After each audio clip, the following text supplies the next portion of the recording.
Have you ever noticed how close the scores are in Super Bowl games, especially recently? There might be something more to that, and we're going to talk about that next on the ProZone.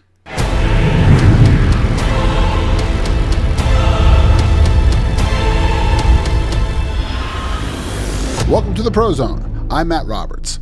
So when you look at the NFL Super Bowls over most recent history, specifically the last 2 decades, it's really 3 decades since we're about halfway through the 20s. The scores have been amazingly close. 3.7 points, a touchdown or 2 maybe at the most. You have a couple blowouts in there, but for the most part, those games have been really, really close. Now, what's the cause of that? Why would those games be so close? I mean, first off, just look at this year's playoffs. In this year's playoffs, every single game was decided in the last second, within the last minute, by a last touchdown or a final score and a final drive. Everything was incredibly close, except for one game, Seahawks 49ers, and that was a blowout. Okay, that's your one outlier. You even had 2 games that went into overtime in just this playoff series alone. I've never seen that before, 2 games going overtime. So it's amazingly close. So why are the games so close? Well, there's theories out there. And one of the theories that I kind of agree with, and it's actually my theory, is that when you are an advertiser for a game and you're paying, this year the ad cost us $7 to $8 million for the 30-second spot. So you're paying $7 to $8 million. If I'm a business owner, as I am, and I'm paying $7 to $8 million, I want to make sure that people are going to see my ads. I'm not going to put up that money and then have people tune out. If you look back in history, and I've been live for quite a while, and I've seen a lot of Super Bowls, and if you look back, the Super Bowls in the past were incredibly one-sided for the most part. Let's go back to history, okay? Let's just start with the 70s. Now, in the 70s, I need to cheat a bit here. In the 70s, you had close games. Kansas City was 27-3 over Minnesota in 1970. I'm not going to go through every single one of them, but let's check these out. Cowboys 24, Miami 3, Miami 14, Washington 7. Now, at that moment in the 70s, your average spot, your advertising cost for a 30-second spot was about $78,000. Let's take a look back in history of how much that really was. Here, I have a little chart online. Going back to 1970, it was $72,500. Then it jumped up to $86,10, then $88,100, and then $103,000 by 1973. So it's jacking up there, $107,000, and then your 30-second spot went up to $110,000, $125,000. So by 1980, we're looking at $275,000 for a 30-second spot. So it went from $78,000, roughly $78,000 to $275,000 in 10 years. That's quite a bit. That's quite a bit in 10 years, right? So what's that, a $200,000 jump in 10 years? About $20,000 per 30-second spot every year. So then you got to the 80s, right? So we're looking at, from the 80s, we're looking at 1980, 275. Then it jumps up to 325.3, then 400, then back down to 380, 358, but then up to, what is that, $525,000. So the ad values, ad costs have really exploding by 1984. So what was happening with those Super Bowls? Well, in 80, Pittsburgh blew out the Rams 31-19. They blow out, but 2 points. 2 touchdowns. Oakland blew out Philadelphia 27-10. Okay, my Eagles got killed that year. You got the Niners and Cincinnati. That was a close game. That was Niners coming back on Miami is 26-21. So that was a close one. So let's see. 1982, it was $400,000. So that was a close game. 83, Washington, Miami. For some reason, the ad values came down to 368. But then, and the number of viewers in 82 was 81 million. In 83, it was down to 77 million. So I don't know. Maybe they knew that the viewership was going to be lower. I don't know. Then 84, you're looking at the Raiders with 38 and Washington 9, another blowout. And in 84, a 30-second spot cost you $525,000. So I'm paying $525,000. And by halftime, the game was pretty much decided for the most part. Let's see if we can take a look at that one. Hold on. 1984. I'm going to pull this up online here real quick. 1984 Super Bowl. There it is. How was it decided by? We'll find out. A lot of games were pretty much blowouts by the half. This game here was by the half. It was 21-3. So yeah, it was pretty much decided by then, and it didn't get any better. 28-9 ends up being 38-9 at the end. It was a total slaughter. So by halftime, who's going to watch the game? I mean, who's going to stick around? And I remember watching those Super Bowls. We just didn't really care. The one that really sticks out in my mind is 86 Super Bowl. You got 85s first with San Francisco, Miami. It was 38-16. But then Chicago played the Patriots, and they destroyed them. And it was 46-10. So that was the Bears, Ditka's Bears with Walter Payton and Fridge Perry and, the amazing defense, the Buddy Ryan's 6'2" crazy defense. Blowout was 46-10. So if you look at the Super Bowl in 1986, that would have been right here. Super Bowl 20, that was. And Super Bowl 20, you're looking at halftime, it was 23-3. By the end of the third quarter, it was 44-3. Now, who's going to want to watch that game? I remember we were just sitting there talking and waiting for the commercials to come on. That was really all it was. I remember we were watching it over my aunt's house back then. So what were ad values in the 1986 Super Bowl? 85, the year of 85 was 86 Super Bowl in 86, but the 85 season, you're looking at $550,000 for a 30-second spot. So on it went, 600,000, 645, 675, 700,000, up through, that's the end of the 80s. So now, stick with me, because it's going to uncover some stuff here. Now, if you look at those games after that, so we had San Francisco in 85, 38-16. Chicago, 46-10. New York Giants over Denver, 39-20. Washington over Denver, 42-10. San Francisco over Cincinnati, that was the big comeback. That was the one where Cincinnati was up and then San Francisco came back. And that was a big deal. Okay, that one was a big deal. And the viewership on that one, you had 73 million viewers. So it was a drop-off. It went from 87 million in 86. We had 92 million watch the Bears Super Bowl, right? Super Bowl 20. Then 87. Then 80. Then 81. So it's going down every year. Why? It's a blowout. Who's going to want to watch a blowout? We were like, yeah, it's going to be another one-sided affair. So who cares? So now we have a viewership, a massive drop of 73 million people watching the Super Bowl. And that was the close game. So a conspiracy theorist would say the NFL said, you know what, we got to try to let's make this close to keep the people engaged. And then maybe they'll want to watch more going forward if we make them exciting. Maybe. There's your 80s, okay? And the next year, they went up to 79 million. And it stayed about 79 million 5-1 and then 79 million 5-9. Okay, in 80, 90, and 91. So what were the scores like in 90 and 91? In 90, 55-10, another blowout, San Francisco over Denver. In 91, a close game.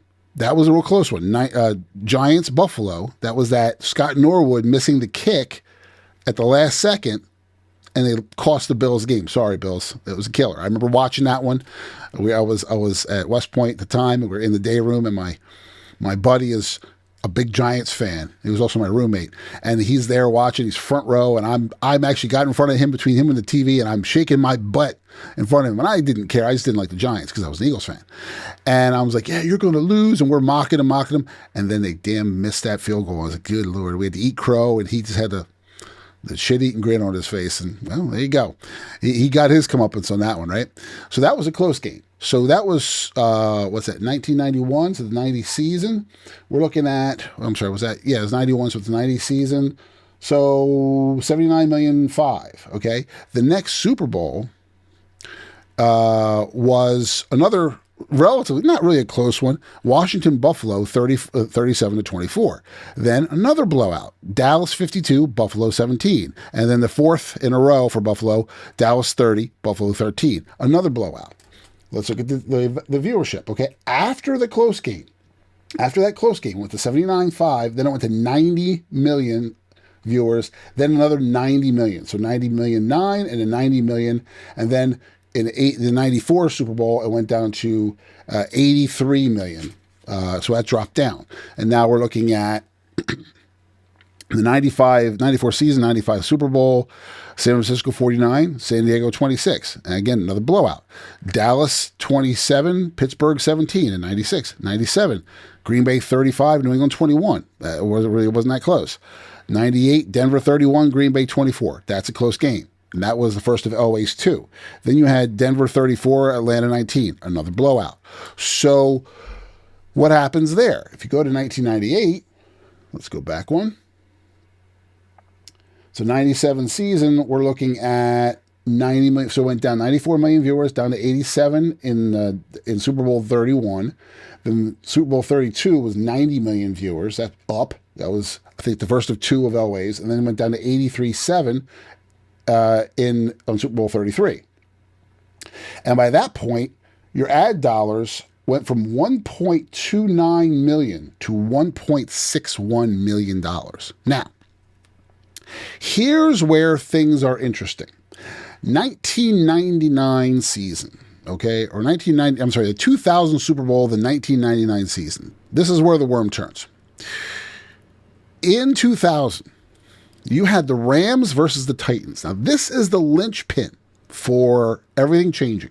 Mark my words on this. Rams, Titans. Those who remember the game, the last play of the game, the Titans had a chance to score, to tie it up, or take a lead on a 2-point conversion. And the last second, the Rams, the Titans reached.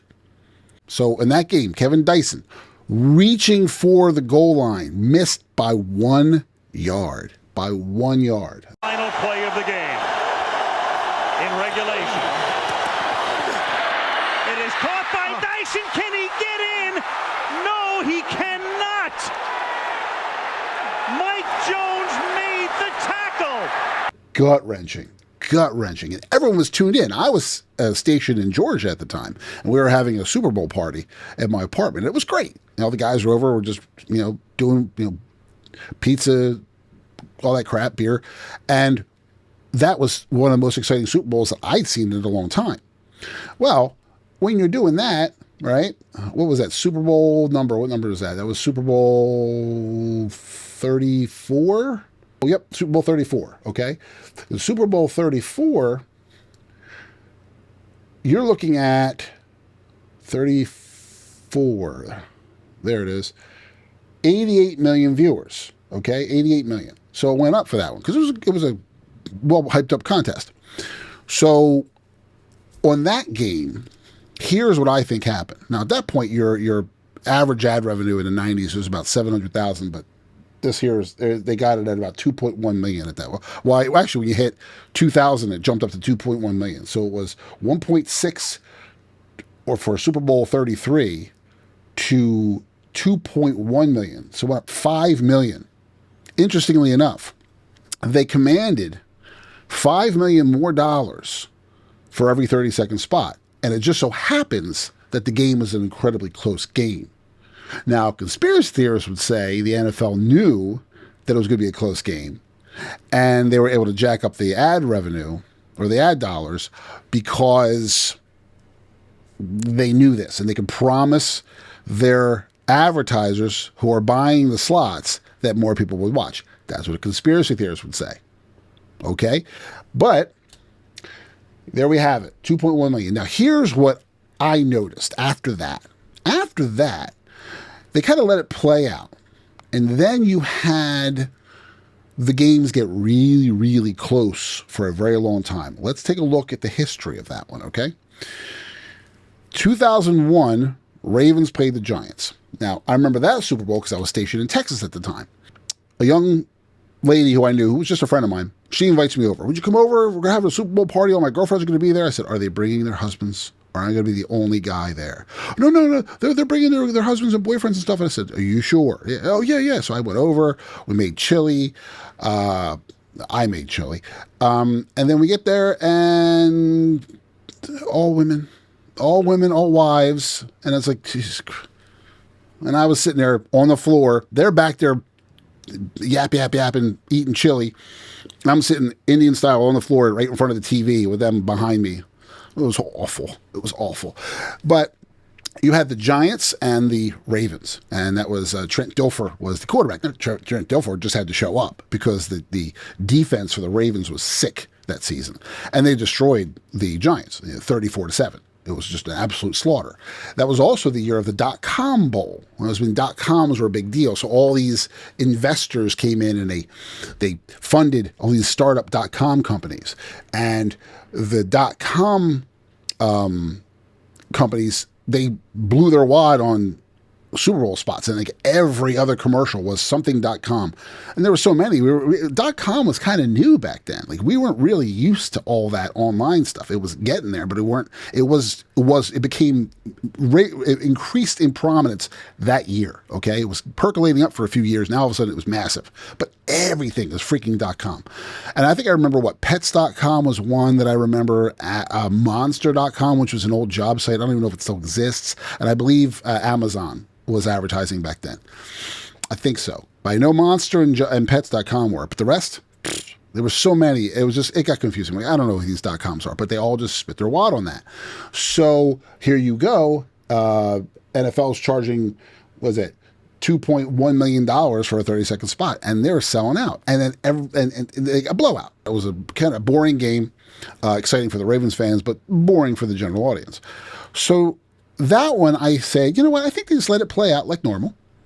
And then it was a blowout. So I was like, that doesn't make us happy. So the next year, when you look at Super Bowl 35, the ad revenue is now going up to $2.2 million for a 30-second spot. And you have 88 million viewers for that one. And that Super Bowl was New England and the Rams. Okay, that was the first Super Bowl after 9/11, right? So 9/11 happened in September, of course, and then you have the first Super Bowl after that. Now, my belief is, if we're going to go with stories, which we talked about in a previous ProZone Show, episode 18, I fully believe that it was supposed to be New England Patriots and the Philadelphia Eagles for a very fully patriotic Super Bowl, okay, right after 9/11. Would have been great, but the Eagles couldn't get it done. Rams win. Now it's Rams in New England. Rams had already just been there a couple years before. They beat the Titans. You got Kurt Warner, old man, back again for another shot. A great story for him, but this is now the ascendance of the new New England Patriots, okay? So New England's there, and now all of a sudden the game is a close game. It's 21-17 is the final. Now, if you look at the breakdown of this game, this is interesting. Now, I may have to do this show in a couple different parts because there's a whole lot of this to talk about. So we'll see. If I break this up into a lot of different parts, then that works out just fine. 20-17, the game was tied 17-17, and with 0.7 seconds left in the fourth, Adam Vinatieri of the Patriots kicks a 48-yard field goal to win the game. Everyone stayed tuned in to the very last second. And that was the first of the real close games since the Rams-Titans coincidental close game. So that one just happened to be close. And ad revenue and the ad costs for that were $2.2 million. Right? 86 million people watched that game, okay? So what next? Well, now you go to the next year. And next year, it was Tampa Bay, Oakland. And that was a blowout. Now, I don't think that was intended to be a blowout. Again, if you go with stories from episode 18, I told the story then, and I'll kind of tell it again. Eagles were in their last game at the Veterans Stadium. They had a brand new stadium, Lincoln Financial Field, opening. So the end of 2003, they were going to start their season in Lincoln Financial Field. Eagles were facing Tampa Bay Buccaneers. John Gruden used to coach for the Raiders. He went to Tampa Bay. I think the Eagles were supposed to win that game because the NFL loves a revenge story. That's one of their little keys I talked about episode 18. Go watch that. I talk about the little key words: revenge, redemption, passing the torch, those things.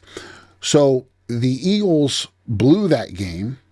Okay, they were driving the field. Should have been a last-second drive, 2-minute drill, touchdown in the end zone to win it. But it was intercepted by Rondé Barber, who ran it back for a pick six, and Tampa Bay wins. The reason the Eagles were supposed to face the Raiders is because they faced the Raiders in 1981 in that Super Bowl, and the Raiders beat them. So it was a revenge story. It would have been great. Okay, NFL loves that kind of stuff. But now you had Tampa Bay facing the Raiders, and John Gruden, who just got off of coaching for Tampa Bay for Oakland, he is now coaching for Tampa Bay. He knew everything about Oakland, and Oakland wasn't a great team anyway, but he knew everything about them. So it was a blowout. It was supposed to be a closer game. Probably would have been a closer game, but it was a blowout. Ends up being, 48-21. Okay, so 48-21, 2003. We're looking at the 2002 season, $2.2 million for a 30-second spot, 88 million people watching. Okay, now, but then in the playoffs, it went down to the last second, that last drive. Okay, just didn't expect the interception to happen, and it happened. So what happens after that? So we have two games. We have the Rams and the Titans game, decided by a close one last yard reach, okay? And then we have the New England Rams game, which is close, decided on a last-second field goal to win the game. This would be from 48 yards out.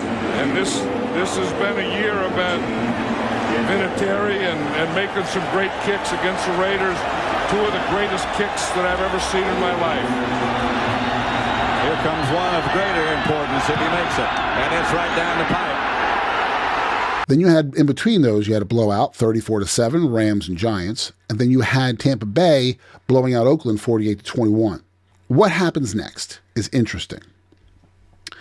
I think at this point, if you want to go with the theory, the NFL says, I don't know if we can take chances with these blowouts anymore. I mean, we might let a couple play out here and there, but we got to keep these close, because only way to generate massive advertising dollars and command that from our advertisers, from our sponsors, is to have the games close and keep people watching, because it's much easier to go up to an advertiser and say, pay your money, the games are always close, we've leveled the field. They can always say parity. It's parity in the league. There's a lot of equality in terms of the teams and the players. Well, not really, but for some reason those Super Bowls are always close. Okay, don't worry. There's others that are blowouts in there, and we'll discuss those. So that's how they do it. Now, the next Super Bowl, 2004. Okay, New England, Carolina. Yet another game that the Eagles were supposed to, where they got beat up by Carolina. It was a third shot in a row of going to the NFC Championship, third loss in a row. And Carolina plays New England, and this game here tied 29-29 with 9 seconds left in the fourth, and once again, Adam Vinatieri kicks a 41-yard field goal. The Patriots looking for a second Super Bowl title in 3 years from 41 yards. Looks good. And the final score is 32-29 New England. How about that? Almost the exact same script, if you want to call it one, as the last time New England was in the Super Bowl in 2002. So, another close game. Now, let's take a look at 2005 now. Okay, so 2004, the 03 season, 89 million people watched it. 2.3 million in advertising dollars for a 30-second spot. The next Super Bowl, Philadelphia's in at this time, and it's New England, Philadelphia. Okay? So let's break this down, shall we? It was 14-24. Eagles score to make it 21-24. All right, so New England's up 24-21. Eagles get a last-second drive.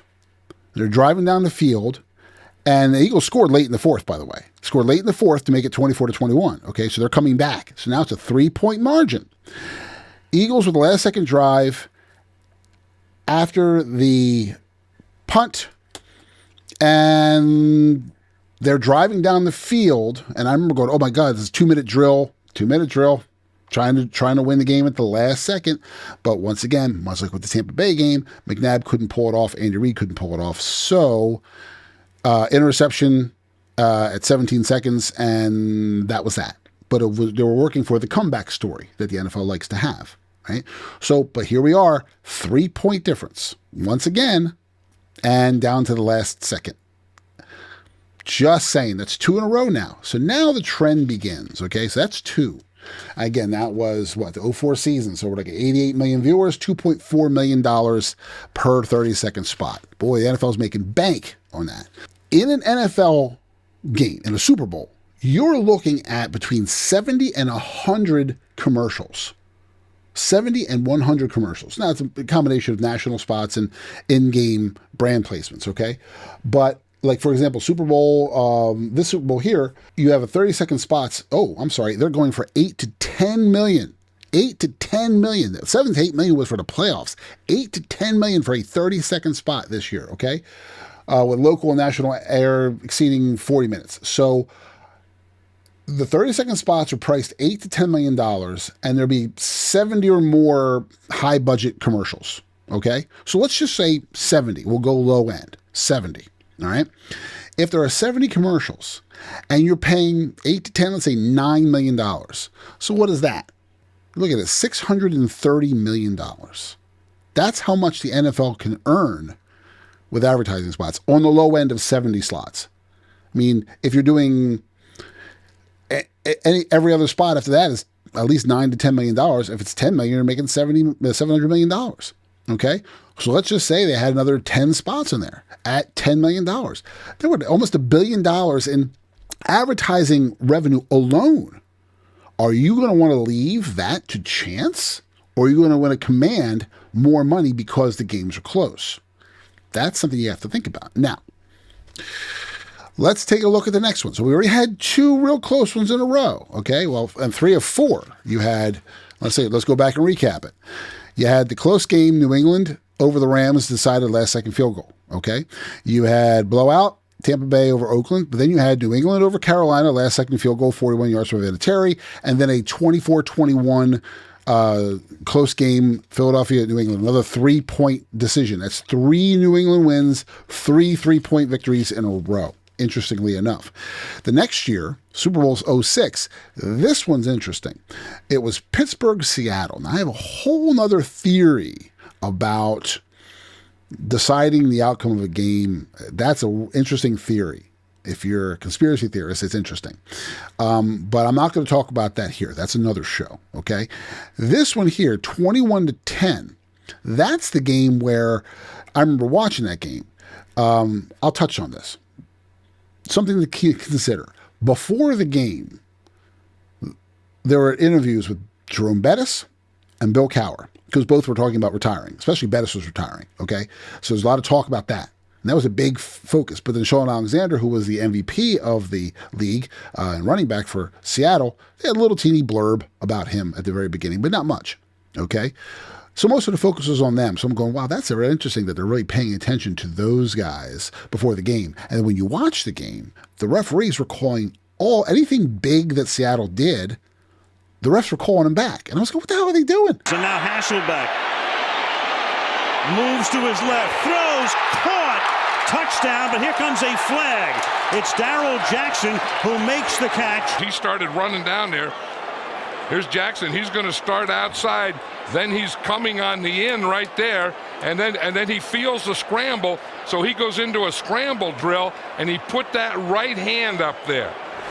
You know, when you think of push-offs, that's not the kind you think about, really. Seattle defense hit that second down play, I think they had to come up with something like this, where you give them the tailback, you give them the fullback, and then you let the quarterback make the play for you. And a reviewable play, if Mike Holmgren's coaches upstairs tell him that they want this to be challenged, you can challenge this play. You take a look. Does the ball get to the goal line? Any part of the ball goes over or touches any part of the goal line. In other words, the front of the goal line is part of the end zone. And initially it looked as if he was going to spot the ball. After reviewing the play, the ruling on the field stands. Touchdown. I'm like, why are you calling penalties on the? It's becoming a little obvious. In that, at certain times it feels obvious. I don't like to think that the refs are in on stuff, but at the same point, sometimes you got to go, well, what the hell are you doing? Because it just seems coincidental that all the big plays were being called back against Seattle. And Seattle was the better team, to be honest. They were a great team that year. But Pittsburgh wins 21-10. So it's 11-point difference. It's not a huge blowout. Okay. That game there, you're looking at ad revenue on that one. What is that? 05 season. We're going to go here. We're looking at 90 million people watched. $2.5 million for a 30-second spot. Okay. So it's gone up a couple $100,000 again. And because of a lot of close Super Bowls, more people are going to start watching because they're getting more competitive now. Okay. So then there's that. Now we go to 07. Colts 29, Chicago 17. That one is one of those games where the NFL says, let it play out. Reason? The story of that game. So every game's got a story. I talked about that for the playoffs. If you're a conspiracy theorist, every game has a story, and that's a theory. The story of that game wasn't really who was playing. That didn't matter. What mattered was Lovie Smith was the head coach of the Chicago Bears. Tony Dungy was the head coach of the Indianapolis Colts. So what did you have facing each other for the first time? Very apropos now with all the stink about head coaches not being hired. Two black head coaches facing each other for the first time in history in the Super Bowl. So the outcome of the game didn't matter. That was the story. Lovie Smith versus Tony Dungy. That was the story. And, of course, the sub-story to that, you had Peyton Manning. There's a legacy story there. That's the coronation, because you got, Archie Manning, legacy there. You have Peyton Manning, then Eli Manning, and now coming up in the wings is Arch Manning. Okay, so that one didn't really matter, and it was only a 12-point difference. It wasn't a huge blowout. Again, closer game. If you want to look at the breakdown of that game, let's take a look at that real quick. We're looking, what's that? Colts 2007. There it is. Let's just see how it played out. I didn't look at the breakdown of the play-by-play on this, but the play-by-play, end of the first quarter, it was 14-6, Chicago. End of the second quarter, it was 16-14, Indianapolis. So now it's a 2-point differential at the half. Then at the end of the third quarter, it's 22-17, only 5-point lead by Indianapolis. So it's still a close game. And then 29-17 at 11:44 left in the fourth, and it ends at 29-17. So there you go. It was close for 3 of the quarters. And then in the fourth quarter, it kind of, only 12 points though. So it was a chance to come back, but it never happened. So keeps the advertisers engaged. All right. Interestingly enough. So what's next? Okay, so after that game, now it gets back to the close run, this run of close games. 2008, Giants versus New England, right? That's the undefeated upset. That's the Patriots were 16-0 that season. And who gets the upset? Eli Manning, legacy quarterback. His brother wins the year before. Now the other Manning wins, rewarding the legacy family, the royalty, football royalty in the NFL, okay? But now let's take a look. It was, the final score was 17-14 New York. It was 14-10 with 39 seconds left, all right? A touchdown from Eli Manning to Plaxico Burress, 13-yard TD, makes it a 17-14 win. 39 seconds left.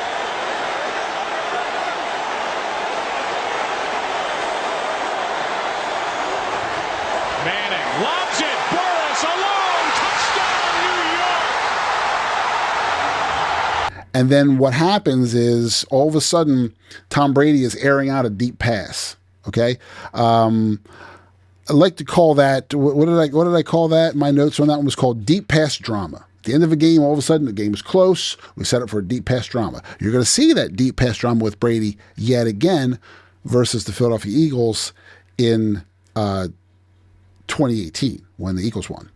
So last second, trying to pass it deep, and 10 seconds left. They fires the ball to the end zone with a chance to possibly win, but there you have another close game decided by 3 points, 17-14. Amazing how close that is. That's 2 in a row yet again, and again another 3-point victory.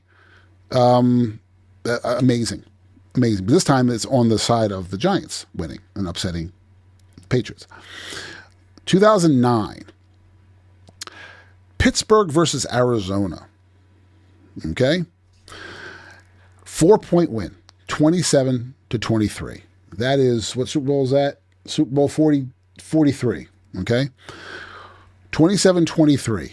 Now let's see the breakdown on this one.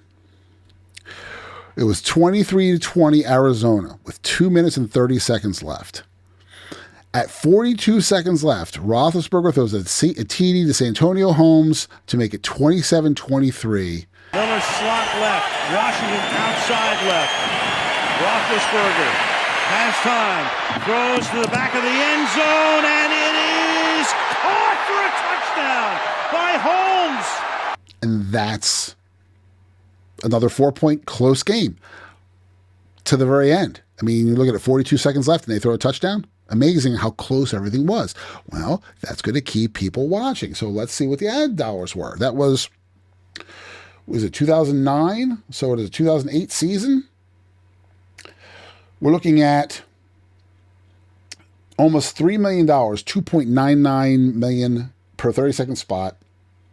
And 98 million people have now watched. So it went from 93 to 97 to 98. All those close games are paying off because now the fans are getting better games. So more fans go to watch because it's supposed to be an exciting Super Bowl. Interestingly enough. And your advertisers are going to be shelling out bucks. Okay.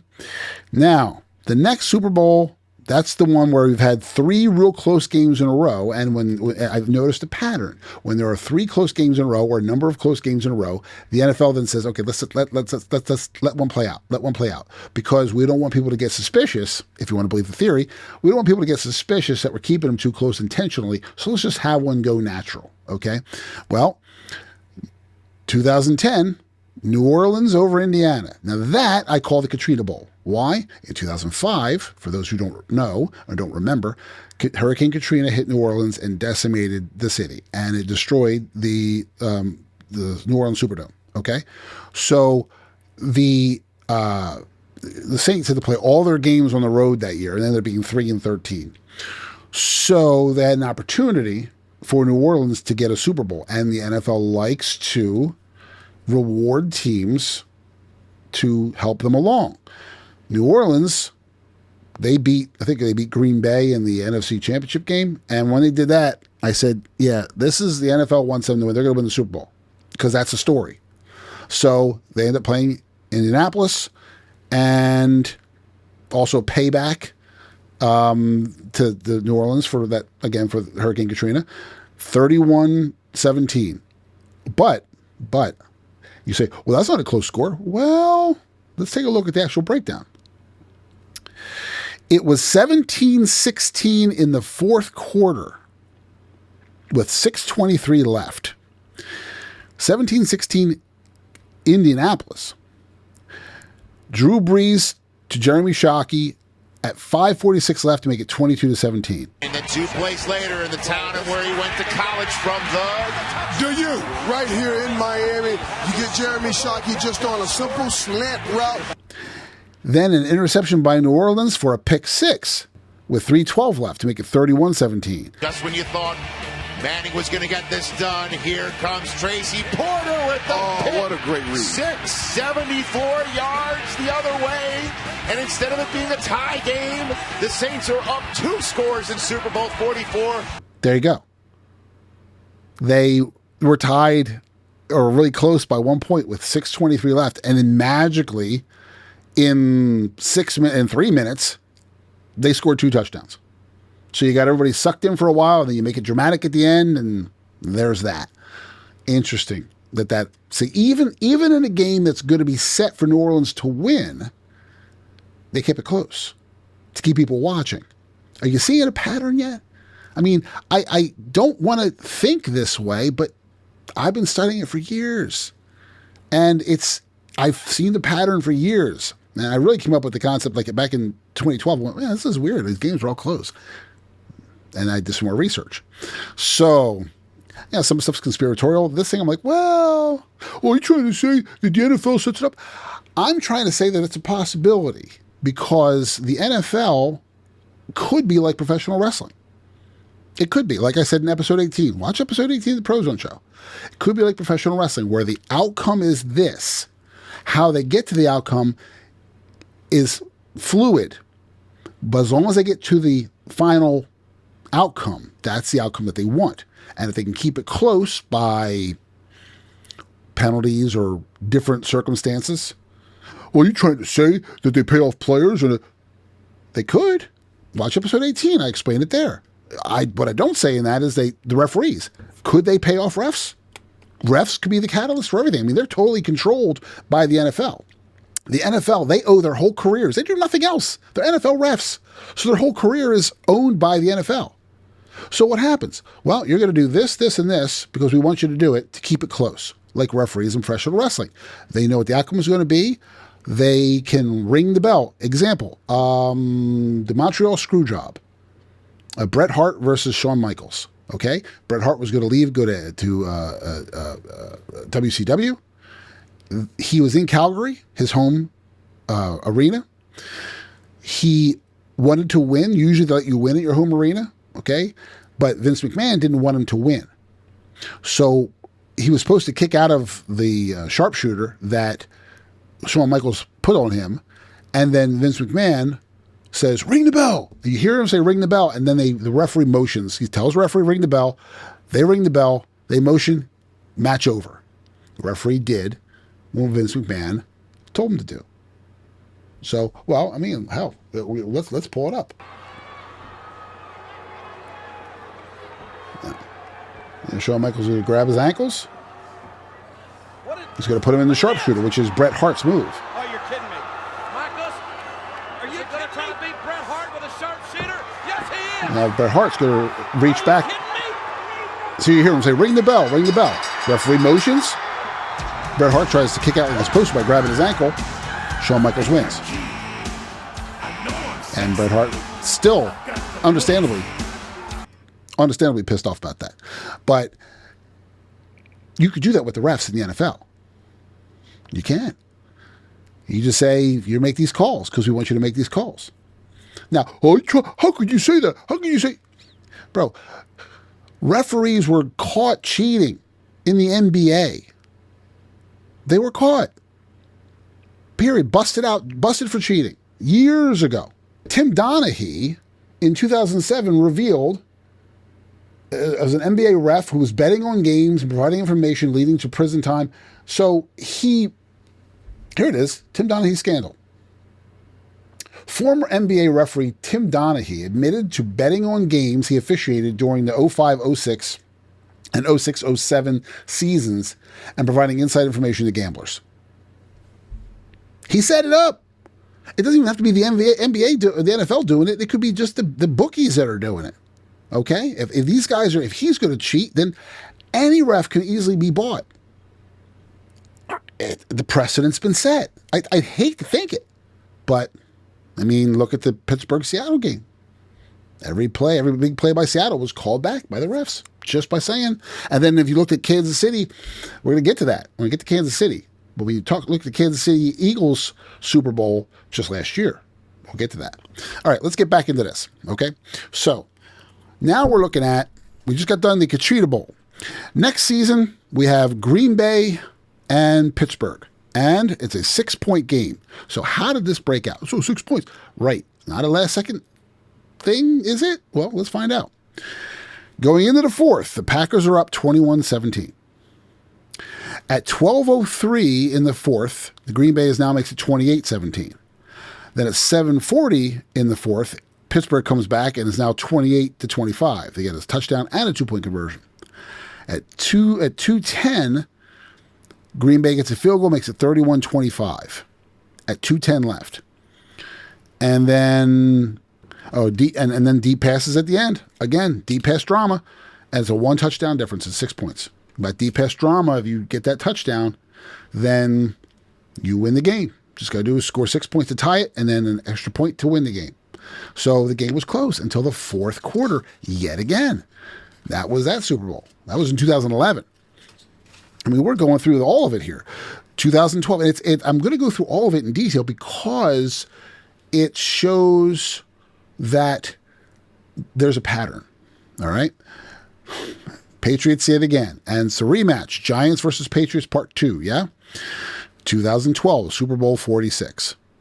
Final score, 21-17, New York over Pittsburgh, over the Patriots. 4-point victory. The story, NFL loves it. The rematch. What is the other story they had? They're setting up the revenge for the Patriots, and then Eli Manning getting his second Super Bowl, coronation, legacy, the Manning brothers. It's all right there, right for the picking. So, how did it break down? It was 17-15 New England with 1:04 left. Giants score a touchdown at 1:04. Second and goal. And Bradshaw, and he wanted to stop. He wanted to stop, and he gets into the end zone. That's exactly what New England was doing. They were letting him go into the end zone. Making it 21-17 and miss the 2-point conversion. So now they're up by 4 points. And then more deep pass drama. Tom Brady trying to air the ball out.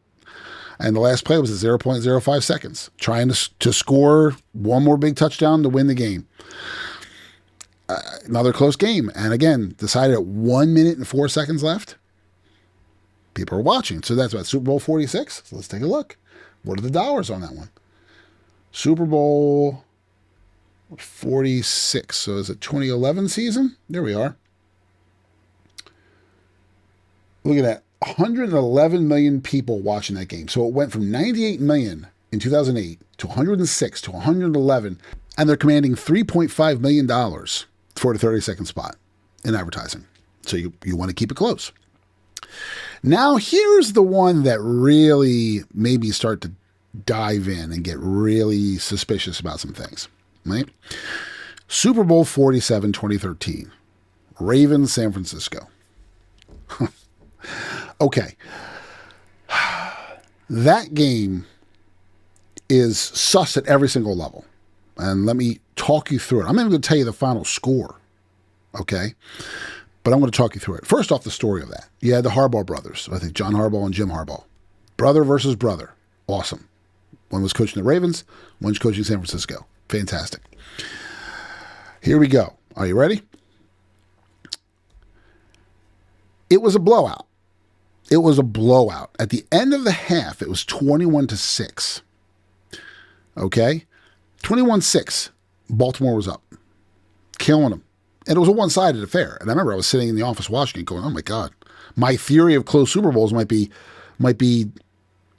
blown out by this one. But I said, wait, let's be patient. All of a sudden, there's a touchdown return or kickoff return for a touchdown to start the fourth quarter or to start the second half, right? 14:49 in, 108 yards for a touchdown. It makes it now 28-6. Baltimore is up. The game is decided. It's a blowout, much like the games of old, right? Games of the 80s that were blown out by halftime, I'm like, oh boy, this is not going to be good. And what happened?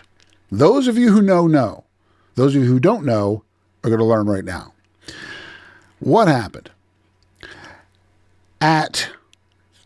With 13:22 left in the third quarter, about 1 minute and 38 seconds in, the power went out.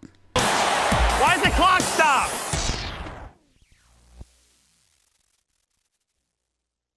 All of the lights on the 49ers side of the Superdome are out. only imagine the scramble officials are going through. Really? In the Super Bowl? A blackout? I mean, the NFL, they will take every single precaution imaginable for a Super Bowl so it goes off unscathed, without a problem. Because this is their big show. There's so much money tied into this and so many personnel and so much advertising dollars and broadcasting dollars. They're not going to leave anything to chance. So they're going to have backup after backup. But for some reason, the power just went out for the first time ever, and has never happened since, in the Super Bowl. In 2013, the power goes out. And it was out for 34 minutes. Now, what happened in those 34 minutes? Well, the players say it. In $1 billion stadium, lights ain't going out, Peyton, unless something is at risk. So you're going conspiracy. I'm going conspiracy. I don't know what happened. $1 zillion company? Ain't no way. For that game to be so lopsided. Yeah, it was about to get ugly, right? It was about to get... Come on, yeah. We're almost 3-4 touchdowns up. Yeah.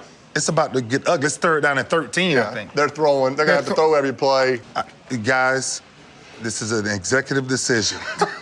Hit the lights. It's like Kevin Costner and Bull Durham. I can get us a rain out. Turn off the lights. 0-0. Let's go. We're a 60-minute bowl club. Listen, guys.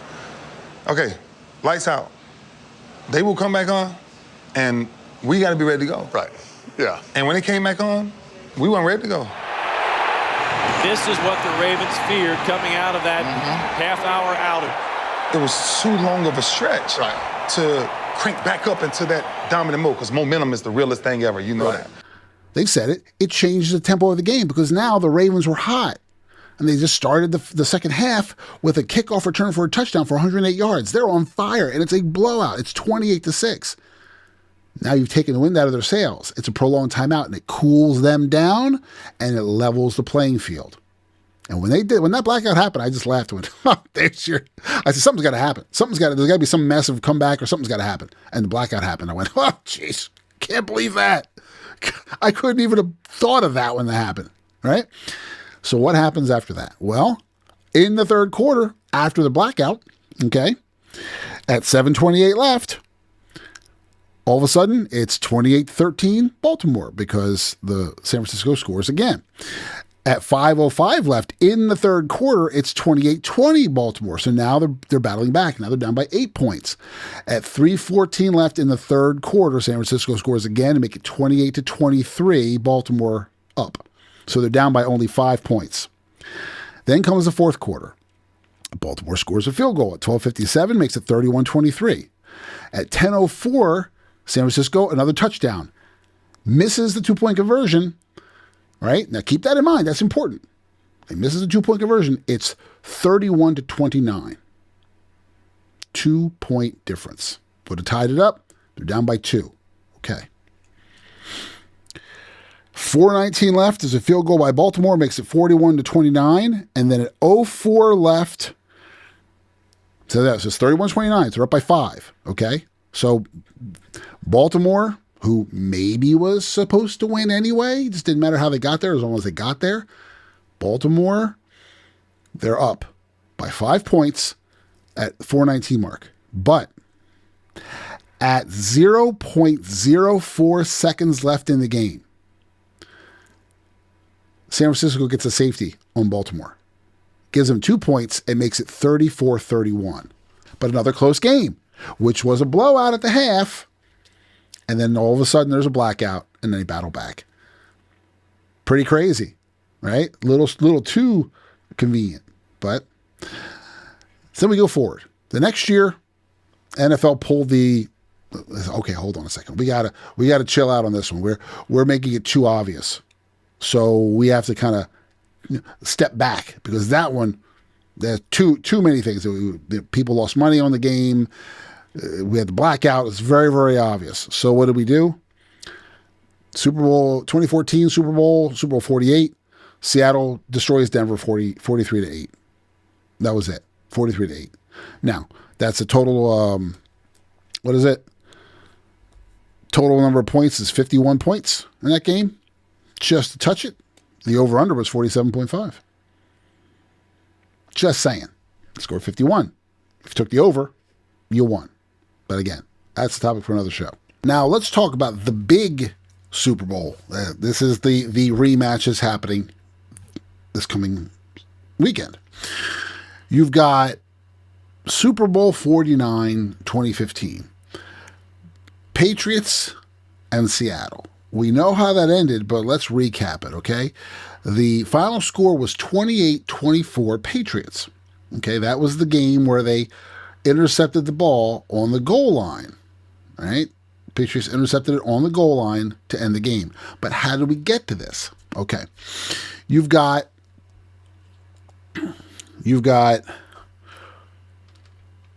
everything was tight until 5 minutes left in the third. It was 24-14 Seattle. So Seattle was in the lead. In the fourth, it was 24-21 Seattle with 8 minutes left. 2:06 left in the fourth. So again, here we are, end of the game, close to the end of the game, and the Patriots start the comeback. One of the tropes that the NFL loves to embrace. Brady fires, caught, first down, and again, they go to Gronkowski. Brady to the outside, caught, and that's what fell before he steps out of bounds. Brady, caught, touchdown, Julian Edelman. And they make it 28-24. Seattle gets the ball. Now, this is how the end of the game is. 2:06 kickoff with a touchback. At 1:06 left, they're on New England's 5-yard line, and it's first and goal. Amazing, the ball at the 5. Now you have to stop Marshawn Lynch. Here he goes, beast mode to the half-yard line. With 26 seconds left, they're on the 1-yard line at second and goal. Play clock at 5. Pass is intercepted at the goal line by Malcolm Butler. And the running back they had is Marshawn Lynch. He was a beast all season. All he had to do was run it in. He was running all game long, right? Punch it in. But for some reason, Pete Carroll decides to call a pass play, which was ridiculous. Throws a pass, intercepted at 20 seconds left. 20 seconds left on the goal line. At the 1-yard line. Basically at the 1-yard line. Right? On the goal line, but with 1 yard to go. And that's the end of the game. That's it. And it's over. Now, Super Bowl 49, you're looking at 114 million viewers, which is the highest so far, okay? It was 111 in Super Bowl in 2013, 114 million in this game. They had a 71 share, which is a massive share in terms of viewership, and 32nd spot is $4.25 million. So, that's 70 spots at 4.25 million. You're talking a pretty penny, right? But yet, another close game.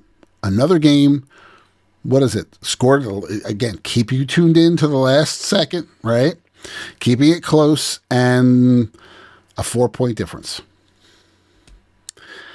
Do I have to keep spelling it out? It's pretty damn obvious. It's become very obvious. So let's move on. Okay, I'm going to go through all of these. 2016, Super Bowl 50. Broncos, Panthers. Okay, now this one's interesting. Broncos win the game 24-10. You're like, oh, it's blowouts, 2 touchdowns. Well, yeah, but the game was also close. First off, it was a 1-touchdown game until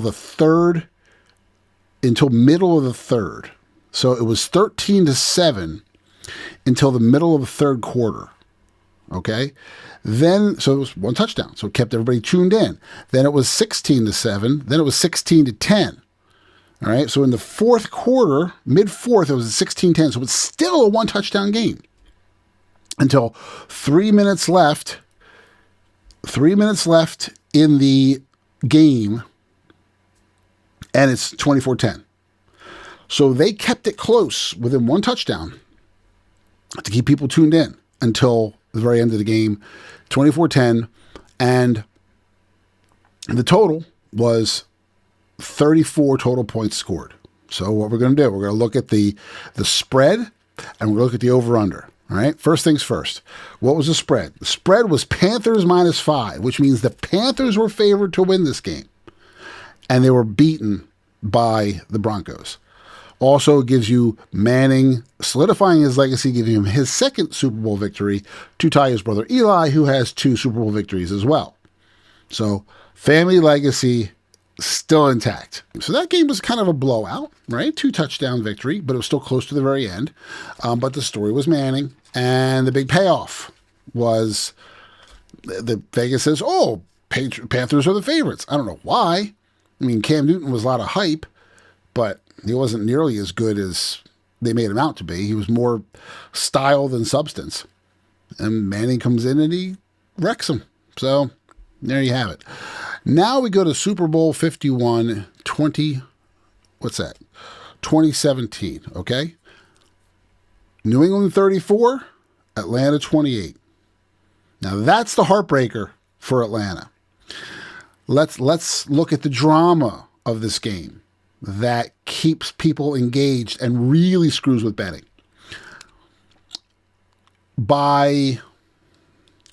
At 2:36 left in the first half, it's 21-0 Atlanta. At the half, it's 21-3 Atlanta. 8:31 left in the third, it's now 28-3 Atlanta. Atlanta's running away with it. Looks like it should be a done deal. Poor Atlanta fans. Then at 2:12 left in the third, the comeback begins. 28-9. Then in the fourth quarter, 28-12, with 4:48 left. And then with what is that? With 9:48 left. With 5:56 left, it's 28-20. And then at the end of at 57 seconds left in the fourth quarter, it's tied 28-28. Handoff. Touchdown, James White. And we have what? The first overtime game of Super Bowl history that I recall of modern history, and not the first time we're going to see, or the last time we're going to see, an overtime game. Why not? Why not make it overtime and make them last longer? Much like these playoffs, 2 overtime games, shocking as that is. So now it's tied at 28-28 and goes into overtime. And 11:08 into overtime. Toss to White. He's in. Patriots win the Super Bowl. New England wins 34-28. So what do we have? Rewarding the Patriots again. Robert Kraft is a very influential owner. Patriots and their legacy. NFL loves the legacy team. So that's that one. Now let's take a look at Super Bowl 52 from 2018. I'm familiar with this one because this is the Philadelphia Eagles Super Bowl. The magical Philadelphia Eagles, Nick Foles going shot for shot. A backup quarterback, a career backup quarterback who goes shot for shot, coming in cold after Carson Wentz hurts himself at the end of the season, going into the playoffs, and then going shot for shot against Tom Brady. I smelled hinky on that from the very beginning, just saying. But let's take a look. How close of a game was it? Well, it was only an 8-point game, okay? But if you look at it, middle of the third, it was 29-19 Philadelphia. At the end of the third, it was 29-26. It was a 3-point difference. In the fourth, now we're in the fourth, it's 32-26 Philadelphia with 14:14 left. Then it goes 32-33. New England pulls ahead by 1 point with 9:22 remaining. And then at 2:25, it's 38-33 Philly. See, going shot for shot, back and forth, back and forth. Brady then Foles and Brady then Foles. I'm like, how is that even possible? Seasoned Brady, who's been in Super Bowl after Super Bowl, was in the Super Bowl just the year before. Now you have Nick Foles go shot for shot with ease. Then all of a sudden it becomes 41-33 with 1:10 left, and Philadelphia wins. And we have deep pass drama. I would jam him at the line of scrimmage. I would not let him run freely off this ball. Brady under pressure, escapes the sack, launching one for the end zone. It's a jump ball and it's incomplete. And Gronk was there. Tom Brady has a chance. Score a touchdown. That gives you 7 points. It makes it 41, or it gives you 6 points, gives it 41-39, a 2-point conversion, ties the game up. So he has the opportunity to tie the game up on deep pass drama. And it was a pass to the end zone, which was batted around, and the Eagles ended up winning the game. But another close game, 8 points, and decided again in the fourth quarter. It's crazy. It's just, when you look at these games, it's repetitive throughout. Let's take a look. I got every game here. Super Bowl 53 in 2019, okay? New England 13, Rams 3. Now, this one here is a rematch of Super Bowl 36, right? When the Rams faced New England before. At the half, it was 3-0 Rams. With 2:15 left in the third, it was 3-3. So we have a tie game near the end of the third. Fourth quarter, New England, with 7 minutes left, they score, makes it 10-3. And then at 1:16 left, New England scores again. That's 13-3. And the Patriots win again. That is redemption for the Patriots, rewarding them for letting the Eagles win the year before, maybe? Some would say. That's it. And it was only a 10-point victory. So another close game. Kept people, and again, look at the pattern. It always ends up happening late in the game. The scoring all starts, it's tight till the half. Then the second half is when all the action really starts. That's how it's been. It's total reversal of what it was in the 80s. In the 80s, it was decided by the half and then everything was dead. Now it's close until the half. It's almost as if they want the advertisers to know that people are going to stay tuned in to watch and see their advertising that they're paying for. And what was the cost of advertising in Super Bowl 53? The cost of advertising in Super Bowl 53, right here, that was at 2019. That was 98.4 million viewers, $5.2 million for a 30-second spot. 5.2 million. So, what, 70 spots? Let's just say 5 million. What's that, $350 million? If only 70 spots are used? That's insane. Okay? So, the next one, Super Bowl 54. That is Super Bowl that's in 2020. That is the COVID Super Bowl, okay? This one is very interesting. The final score, Kansas City 31, San Francisco 20. But let's see how it comes out. Again, until 1:14 left in the first half, it's 3-0 San Francisco. At the half, it's 7-3 Kansas City. They score right before the end of the half. I'm sorry, at the end of the first quarter. With 5 minutes and 5 seconds left in the second, it's 10-10. So it's tied up. So a tie going into the second half. How about that? May as well have a 0-0 game. Third quarter, 13-10 San Fran at 9:34. 20-10 San Fran at 2:35. Fourth quarter, here comes the comeback. 6:13 left. It's 20-17. Still San Fran in the lead. Kansas City comes back at 2:04 left in the game. At the end of the game, 24-20. With 1:12 left, they score again. Kansas City scores again. It makes it 31-20. Game over. 31-20. But another close one. Again, all decided in the fourth quarter. Now let's take a look at Super Bowl 55 in 2021. This is the Brady Bowl. Okay? Tom Brady was moved to Tampa Bay, right? So he's gone. So the legacy of the New England was broken up. You handed the torch over to Kansas City in the last Super Bowl. Now Brady's back. He's at Tampa Bay. 31-9, a total blowout. This is one of those games where the NFL just said, just let it go. We want Brady to win. If you want to go with the theory, we want Brady to win. Got to solidify him. Helps him as a legacy quarterback.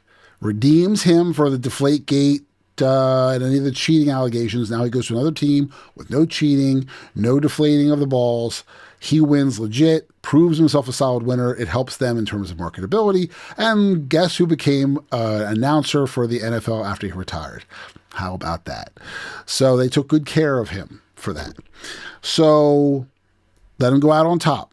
This is one of the other rules. Wrestling like to have people go out on top, yes? But how close was the game? It was 7-3 at the end of the first. was 21-6 at the half, so it was kind of decided at the end of the half. Then it becomes 31-9 at the end of 3.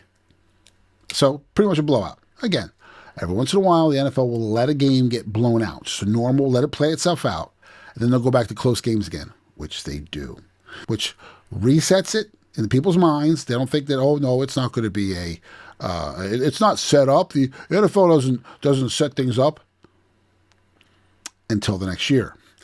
Now we're at 2022 Super Bowl 56. The Rams versus the Bengals. Stafford's turn to win. He's at SoFi Stadium. New stadium rules in effect. We covered that in episode 18 of the ProZone Show.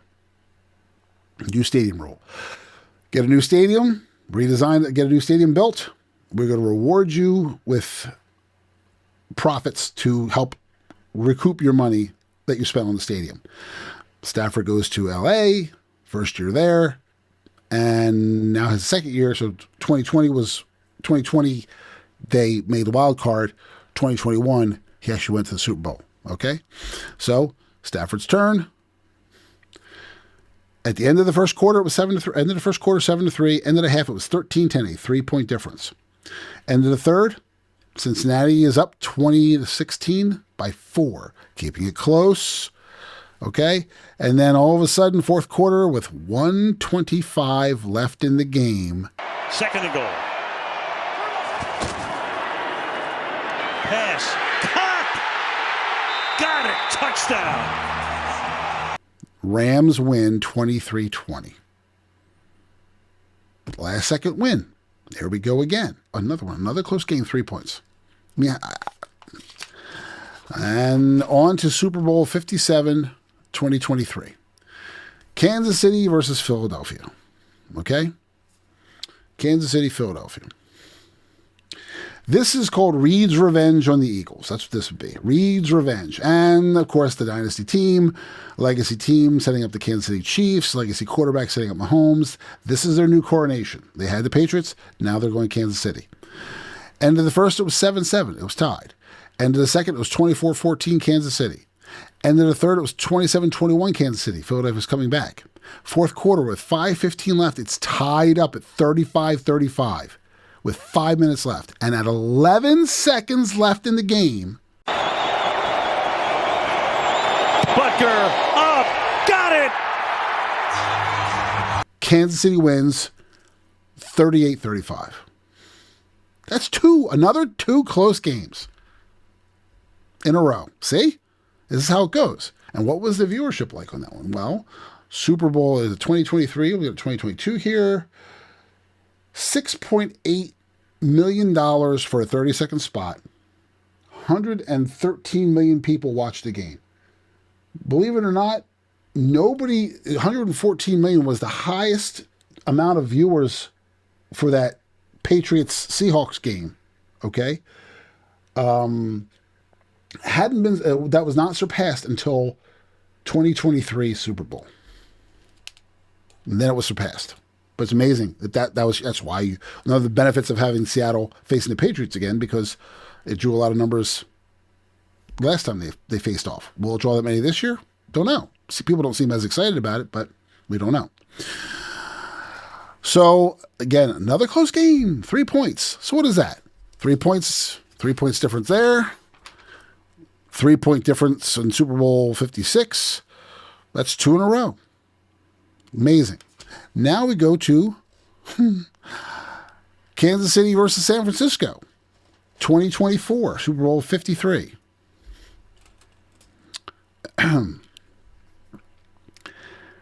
This is the Reed Mahomes, solidifying the Reed Mahomes legacy, okay? All right.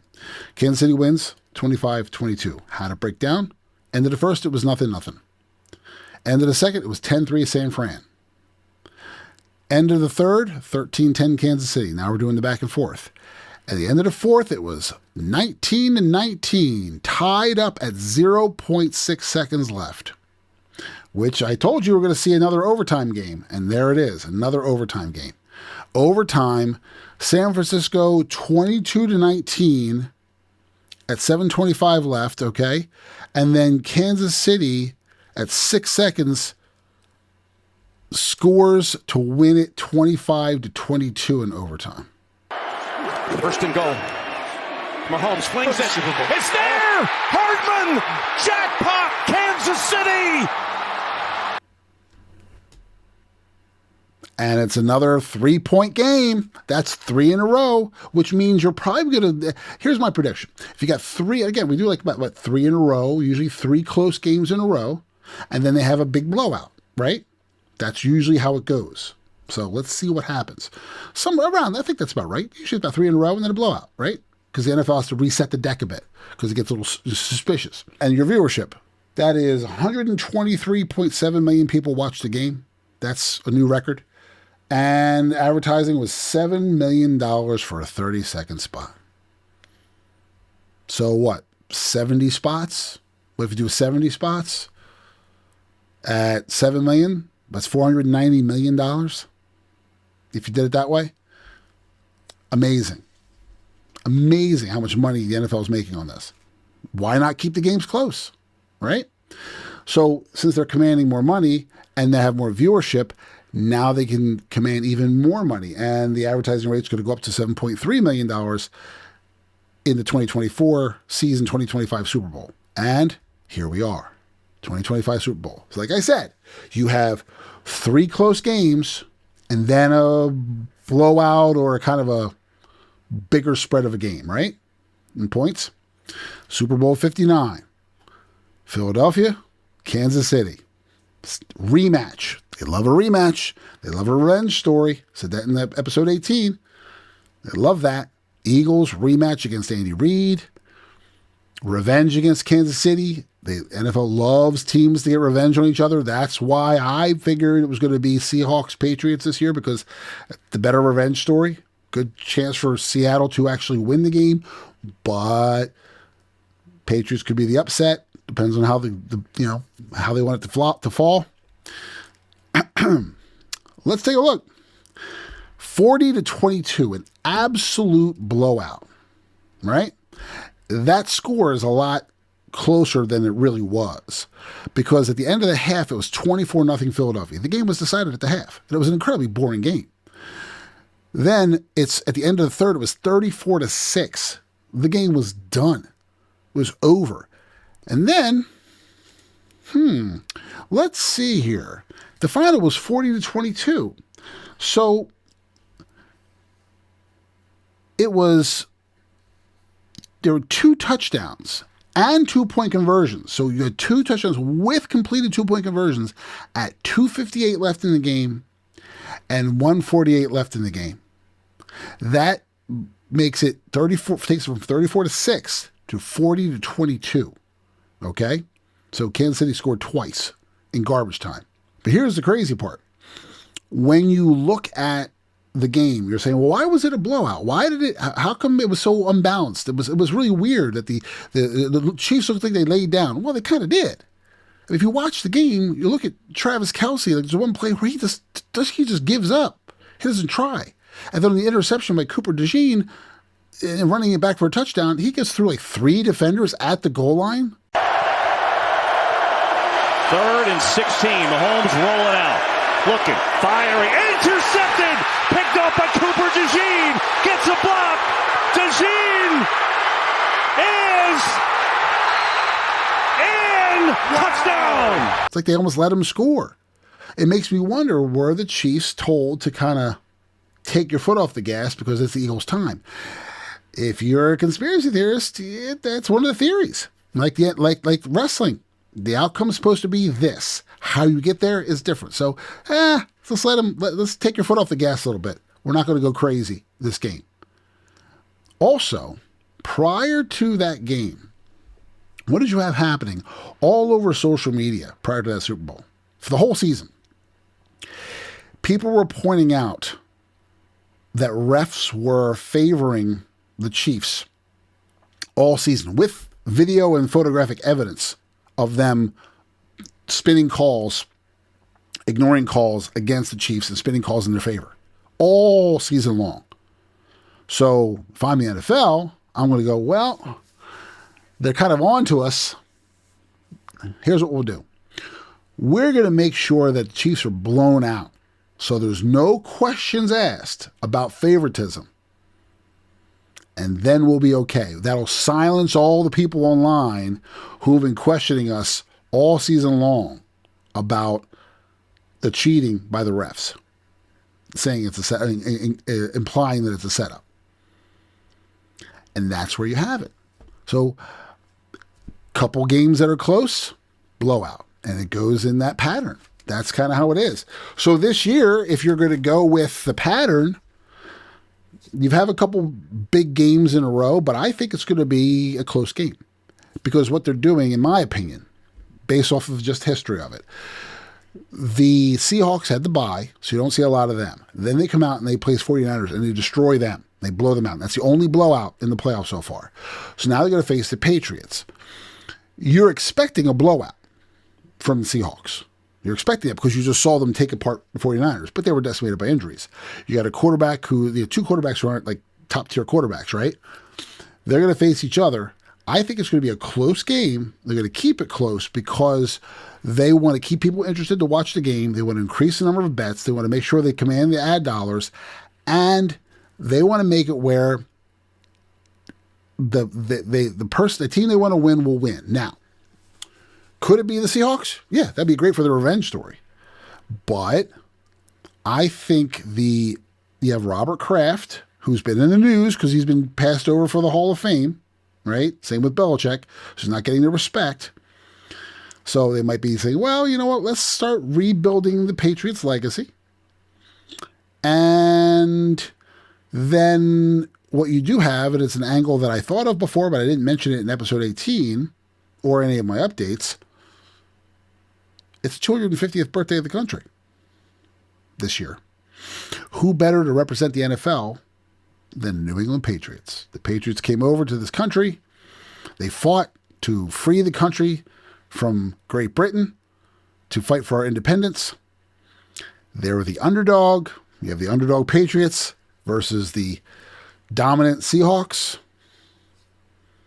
And 4th of July is July 4th, of course, is the 250th birthday of the country.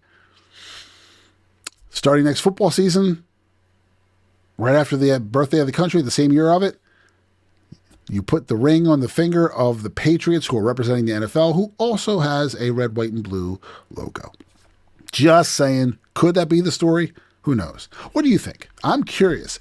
I just find it really crazy that these games were very close like this. It started again in 1999, and I spelled out the whole trend. So check it out for yourself. You'll see what I'm talking about. It's when you deep dive into it, you're going to go, holy crap. But there you go. I laid it out for you. Hope you enjoyed it. If you have any questions or you think I'm crazy, please let me know. I'm cool with that. I own my own craziness. I'm fine with it. But it's a cool theory to think about. Let me know. Till next time, I'm Matt Roberts for the ProZone.